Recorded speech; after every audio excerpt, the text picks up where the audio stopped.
জাতিসংঘ নির্ধারিত টেকসই উন্নয়ন লক্ষ্যমাত্রা অর্জনে আন্তর্জাতিক সেবা সংস্থা রোটারি বাংলাদেশ একযোগে প্রধানমন্ত্রীর কার্যালয়ের সাথে কাজ করবে।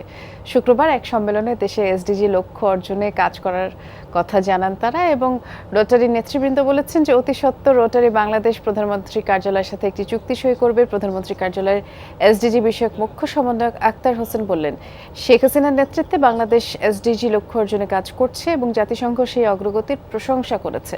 প্রধানমন্ত্রী কার্যালয়ের এসডিজি সংশ্লিষ্ট ঊর্ধ্বতন কর্মকর্তারা এই আলোচনায় অংশগ্রহণ করেন।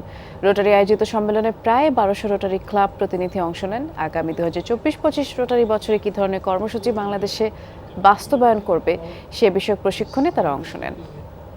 হেলথ ইস্যুস নিয়ে আপনারা কাজ করেন, এডুকেশন নিয়ে কাজ করেন, এনভায়রনমেন্ট নিয়ে কাজ করেন, সেই কাজগুলোকে আরও অর্গানাইজড ওয়েতে যদি আমরা সম্মিলিতভাবে করতে পারি তাহলে আমি মনে করি যে আমাদের এসডিজির গোল অর্জনে অনেক সহায়ক হবে। ভবিষ্যতে যে প্ল্যানিং হবে বছরব্যাপী কাজের, সেখানে আপনারা এই এসডিজির গোল বাস্তবায়নের জন্য আপনাদের স্পেশাল অ্যাটেনশন থাকবে।